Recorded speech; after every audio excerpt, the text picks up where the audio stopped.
Hello everyone, welcome back to my channel practice corner and this is Himani. और आज हम लोग सीटेड प्रैक्टिस क्वेश्चंस को आगे कंटिन्यू करेंगे और हमने ऑलरेडी बहुत सारे क्वेश्चंस डिस्कस कर लिए हैं, तो हम उसी सीरीज़ को आगे बढ़ाते हुए और क्वेश्चंस को प्रैक्टिस करेंगे। ठीक है, सो लेट्स स्टार्ट। ये थोड़ी सी मेरी मार्कशीट है, सिर्फ इसलिए लगाई गई है ताकि आप लोगों को थोड़ा सा ट्रस्ट हो कि हम जो भी रिवाइज़ कर रहे हैं वो कंटेंट के रिलेवेंट है और सीटेट में आता है। ठीक है, और मेरे 133 मार्क्स आए थे आउट ऑफ 150, जिसमें कि चाइल्ड डेवलपमेंट में 30 आउट ऑफ 30 थे और पेडागोजी सेक्शन थोड़ा सा अच्छा होने की वजह से मुझे ईवीएस और मैथ्स वगैरह में भी थोड़ा सा बेनिफिट मिला है। ठीक है, तो ये सेम बेनिफिट आप भी ले सकते हैं, सिर्फ आपको प्रीवियस ईयर थोड़े से अच्छे से रिवाइज़ करने हैं। और अगर आपने रिवाइज़ कर लिए हैं तो आप असेस कर सकते हैं कि आपको कितनी अभी नॉलेज है। ठीक है, तो स्टार्ट करते हैं। First question, dyslexia is a. तो सबसे पहले मैंने आपको एक क्वेश्चन बताया था जो हमने प्रीवियस ईयर डिस्कस कर रहे हैं, उसमें मैंने बताया था डिसलेक्सिया क्या होता है। ठीक है, तो एक ऐसा प्रॉब्लम है जब बच्चे को लिखना और थोड़ा सा जो वर्ड्स होते हैं उनको प्रोनाउंस करने में थोड़ी सी प्रॉब्लम आती है। जैसे वो डी को बी प्रोनाउंस करेगा, है ना, एस को 5 प्रोनाउंस कर सकता है या कुछ और प्रोनाउंस कर सकता है, डब्ल्यू को एम प्रोनाउंस कर सकता है, ऐसे करके। ठीक है, तो ये सारी प्रॉब्लम्स होते हैं डिसलेक्सिया वाले बच्चे को। तो क्वेश्चन पूछा डिसलेक्सिया किस चीज़ से एसोसिएटेड है। ठीक है, बिहेवियरल डिसऑर्डर है, न्यूरोलॉजिकल है, जेनेटिक है या फिर मेंटल है। कौन सा डिसऑर्डर कह सकते हैं हम डिसलेक्सिया को? तो आपको पता है डिसलेक्सिया जो होते हैं बिहेवियरल डिसऑर्डर तो नहीं होता। बिहेवियरल में तो वो आता है बच्चे का बिहेवियर चेंज वेंज हो रहा हो, है ना, कुछ अच्छा ना चल रहा हो। तो जेनेटिक तो जेनेटिकली होता है, किसी के पेरेंट्स को कोई प्रॉब्लम है तो उनके बच्चे को आ गई। ठीक है, मेंटल डिसऑर्डर आपको पता ही है, जब बच्चा साउंड बिहेव नहीं करता। तो ये एक्चुअली में एक न्यूरोलॉजिकल डिसऑर्डर है, जिसमें क्या होता है कि बच्चे का दिमाग काम नहीं करता है और बच्चे का दिमाग थोड़ा पजल हो जाता है कि ये लेटर्स जो लिखे हैं वो क्या है। ठीक है, तो इसका आंसर क्या आ जाएगा? Option number B. Next, Raj finishes all her work quickly during the class, he may be. ठीक है, एक बच्चा है राज जो कि अपने सारे काम को जल्दी से ख़त्म कर लेता है क्लास में, तो वो क्या, उसको आप क्या कहेंगे? ठीक है, a case of ADHD। ADHD important है, इसकी कई बार फुल फॉर्म भी पूछी जाती है, तो लिख दिया मैंने, attention deficit hyper active disorder. इसमें क्या होता है, बच्चे को अटेंशन एक जगह पर अटेंशन रखने में ना या फिर फोकस रखने में बहुत ज़्यादा प्रॉब्लम होती है। ठीक है, बच्चा एक जगह फोकस नहीं कर पाता, इधर उधर भागता रहता है। अगर कोई एक काम कर रहा हो तो उसको छोड़ के दूसरे काम करने लग जाता है ना, तो अटेंशन की प्रॉब्लम होती है, तो उसको ADHD बोलते हैं। अगर कोई बच्चा जल्दी काम कर रहा है तो उसमें ये प्रॉब्लम तो नहीं होगी, तो ये तो पहले ही कर गया। अ नॉटी चाइल्ड, अ गिफ्टेड चाइल्ड, अटेंशन सीकर। ठीक है, तो इसमें आंसर आएगा C, गिफ्टेड चाइल्ड। क्यों? क्योंकि कोई बच्चा जब गिफ्टेड होता है तो वही है कि अगर कोई मैथ्स का सम दिया हुआ है, बहुत डिफिकल्ट है, बट किसी ने जल्दी सॉल्व कर लिया, तो मतलब क्या है, उसके अंदर टैलेंट है, वो चीज़ पहले से है, तो गिफ्टेड स्टूडेंट है वो। ठीक है, तो आंसर क्या आ जाएगा इसमें? Option C।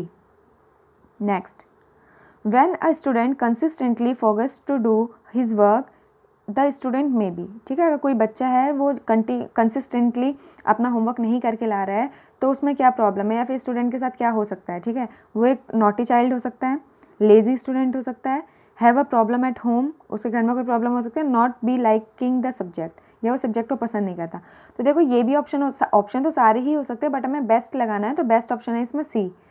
हमें हमेशा बच्चे के उसमें सोचना है कि बच्चे को कोई प्रॉब्लम तो नहीं है। ठीक है, बच्चे घर में कोई प्रॉब्लम तो नहीं है, उसके पेरेंट्स से हम डिस्कस कर सकते हैं, और बच्चे के कोई प्रॉब्लम है जो अपने घर में नहीं कह पा रहा है, तो वो हम उसके पेरेंट्स को कन्वे कर सकते हैं। ठीक है, तो एज अ टीचर हमें उस स्टूडेंट की प्रॉब्लम को सॉल्व करना है। ठीक है, तो आंसर आ जाएगा option C। Next, a student of class 2nd and 3rd appreciate teachers. ठीक है, एक बच्चा है जो कि 2nd और 3rd क्लास का है, वो कैसे टीचर्स को अप्रिशिएट करेगा, मतलब किस टाइप के टीचर को वो पसंद करेगा? बिहेव विथ अफेक्शनेट, ठीक है, speak clearly, dress up nicely, tell parents to help them. किस टाइप के टीचर को पसंद करेगा 4th क्लास का 2nd और 3rd क्लास का बच्चा? तो आपको पता है बहुत सिंपल सा क्वेश्चन है, वो पसंद करेगा उन टीचर्स को जो उनसे प्यार से बिहेव करते हैं, उनकी तरफ लव और अफेक्शन को शो करते हैं। ठीक है, तो ऑप्शन आ जाएगा A। Next, student can acquire values best through. ठीक है, स्टूडेंट जो हैं वैल्यूज़ को एक्वायर करते हैं, हमें भी पता है कि हमने भी कहीं ना कहीं से कुछ ना कुछ सीखा है, तो कैसे हम बेस्ट सीख सकते हैं? पहला, टीचिंग के थ्रू, रोल मॉडल के through, obeying parents and teacher, या फिर यहाँ पर R भी आएगा। ठीक है, और रीडिंग रिलीजियस बुक। किस वे में हम लोग अच्छा सीख सकते हैं? तो आपको पता है रोल मॉडल सबसे बेस्ट है इसमें कि हमें वो चीज़ें करके दिखाई गई हों, ठीक है। पेरेंट्स अगर अच्छे से बिहेव करते होंगे, आपस में लड़ाई झगड़ा नहीं करेंगे, तो बच्चे भी फ्यूचर में लड़ाई झगड़े को अवॉइड करेंगे। टीचर अगर उनके सामने सही से प्रेजेंट होता है तो बच्चे उनसे मैनर्स सीखेंगे। ऐसे ही रोल मॉडल्स का मतलब होता है कोई उनके सामने प्रैक्टिकली वो चीज़ें कर रहा हो, ठीक है, या फिर उसका रोल मॉडल हो, ठीक है। जैसे सलमान खान का योगा रोल मॉडल है तो सब उसकी तरह बॉडी बनाए जाते हैं, तो ऐसे ही सेम रोल मॉडल जो करता है वही बच्चे सीखते हैं, ठीक है। तो बेस्ट वे क्या हो जाएगा, good role model, option B. Next, which of the following may be the least appropriate activity to start a day in a school, ठीक है। अब इसमें क्या बोला है कि अप्रोप्रिएट एक्टिविटी बतानी है, अगर कोई बच्चा स्कूल जा रहा है तो उसका डे कैसे स्टार्ट होना चाहिए, सॉरी लीस्ट पूछा है इसमें, देखो ये वर्ड ध्यान रखना है आपको, लीस्ट नॉट इस टाइप के वर्ड, ठीक है, क्योंकि क्वेश्चन को गलत करवा देते हैं। अब लीस्ट पूछा तो मतलब सारी एक्टिविटीज़ इंपॉर्टेंट हैं, लेकिन सबसे कम कौन सी इंपॉर्टेंट है, क्विज, असेंबली, गिविंग होमवर्क या फिर फिजिकल ट्रेनिंग। देखो फिजिकल ट्रेनिंग तो होती है असेंबली में ही, आपकी पीटी वगैरह एरोबिक्स वगैरह हो जाती है, ठीक है। असेंबली भी ज़रूरी है, फिजिकल ट्रेनिंग ये तो होनी। क्विज और गिविंग होमवर्क में से क्या आपको कम इंपॉर्टेंट लगता है, तो कम इंपॉर्टेंट है होमवर्क देना, ठीक है। तो होमवर्क सबसे लीस्ट है, होमवर्क देना, ठीक है। तो ऑप्शन क्या आ जाएगा, option C. Next, Shivangi a student of class 4th usually takes away things of her classmate quietly, ठीक है। द टीचर शुड, एक बच्ची है शिवांगी जो क्या करती है, चीज़ें चुरा लेती है ना आपस में बच्चों की, अपने साथ में रहने वालों की। तो एज अ टीचर, अगर आप टीचर हैं तो क्या करेंगे, पनिश करेंगे उसको, try to understand the reason, ignore considering it as a child like behaviour, ठीक है।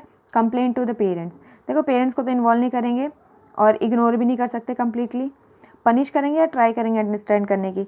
तो ऑब्वियस सी बात है, एज ए टीचर वो एक छोटी क्लास में है, 4th क्लास में, तो हम उसको पनिश नहीं करेंगे, हम उसके रीज़न जानने की कोशिश करेंगे कि उसने चोरी क्यों करी, शायद उसके घर में वो चीज़ अवेलेबल ना हो या फिर उसको वो चीज़ अट्रैक्टिव लगी हो, क्या रीज़न है, और जो रीज़न होगा उसी हिसाब से फिर हम उसकी काउंसलिंग करेंगे, ठीक है। तो आंसर क्या आ जाएगा इसमें, आंसर आ जाएगा B. Next, what is the main aim of group activity in a classroom teaching, ठीक है। क्लासरूम टीचिंग जब होती है, मैम पढ़ा रही होती है, तो कई बार हम ग्रुप एक्टिविटीज़ करते हैं, ग्रुप में कुछ हमें एक्टिविटीज़ दे दी जाती है, उसका पर्पस क्या होता है, ठीक है। To reduce the workload of a teacher, teacher का वर्कलोड रिड्यूस करना, to make most children participate in learning में जैसे बच्चों को इन्वॉल्व करना, to clarify the concept effectively, to provide freedom to student. देखो ये तो नहीं होगा, फ्रीडम तो नहीं होगा और रिड्यूस द वर्कलोड भी नहीं होगा, क्योंकि ये दोनों नेगेटिव हैं। अब आपको बी और सी में से देखना है, कॉन्सेप्ट भी क्लैरिफाई होता है और to make most children participate. तो ऑब्वियसली बात है, हम ज़्यादा से ज़्यादा बच्चों को जब पार्टिसिपेट करवाना चाहते हैं तो हम उनका क्या करते हैं, ग्रुप एक्टिविटी कराते हैं। फॉर एग्जांपल गेम्स का पीरियड है, ठीक है, तो अगर हम बैडमिंटन देंगे तो सिर्फ 2 ही बच्चे खेल पाएंगे, है ना। लेकिन अगर हम ऐसे कोई ग्रुप एक्टिविटी जैसे फुटबॉल खिलवा लें, ठीक है, या फिर क्रिकेट करवा लें या फिर कोई और गेम खिलवा लें, तो उसमें क्या होगा, ग्रुप एक्टिविटी होगी, ज़्यादा से ज़्यादा बच्चे उसमें पार्ट कर पाएंगे, ठीक है। तो आंसर क्या आ जाएगा इसका, आंसर आ जाएगा B. Next, which of the following behaviour is not expected from 6 years old child, ठीक है। अब ये नहीं आएगा, इसमें 0 गलती से लग गया है, ठीक है। अब आपको बताना है कि अगर कोई बच्चा 6 साल का है तो उससे आप किस टाइप का बिहेवियर एक्सपेक्ट नहीं करोगे, ठीक है, आपको ये नोट रखना है। Clay modelling without soiling the clothes, ठीक है, मतलब वो चिकनी मिट्टी से खेलेगा और कुछ बनाएगा, ये तो हम एक्सपेक्ट कर सकते हैं 6 साल के बच्चे से। क्लियरिंग द पिक्चर्स को क्लियर करेगा, ये भी एक्सपेक्ट कर सकते हैं। Clearing up the table without being told, देखो ये नहीं कर सकते एक्सपेक्ट कि बच्चा अपने आप खा रहा है, खा के उठने के बाद वो, तो हम ना ये एक्सपेक्ट नहीं कर सकते कि खा के उठने के बाद वो अचानक से अपनी टेबल को साफ़ कर देगा, ठीक है, बर्तन को किचन में रख देगा, वो एक्सपेक्ट नहीं कर सकते, तो वो हमें सिखाना पड़ेगा, ठीक है। तो ये ऑप्शन आ जाएगा, option number C. Next, Ritesh a 9-year-old child misbehaves in the class, ठीक है, what should the teacher do, ठीक है, कोई बच्चा है 9 साल का, उसने मिसबिहेव करा है, तो टीचर को क्या करना चाहिए, इन्फॉर्म द पेरेंट्स को तो इन्वॉल्व ही नहीं करना, पनिश भी नहीं करना, इग्नोर या काउंसिल, तो हम उसको क्या करेंगे, काउंसिल करेंगे, ऑब्वियस सी बात है, इग्नोर नहीं करेंगे, ठीक है। तो आंसर क्या आ जाएगा इसमें, डी। आई होप आप सबने अच्छे से अपना टेस्ट दिया होगा और थैंक यू सो मच कि आपने पूरी वीडियो को देखा। लाइक करिए इसको, चैनल को सब्सक्राइब करें और इसी तरह प्रैक्टिस में जुटे रहिए, ताकि आप भी जब आपके सामने सीटेट का एग्ज़ाम आए तो ऐसा कोई क्वेश्चन ना हो जो कि आपने देखा ना हो। Thank you so much.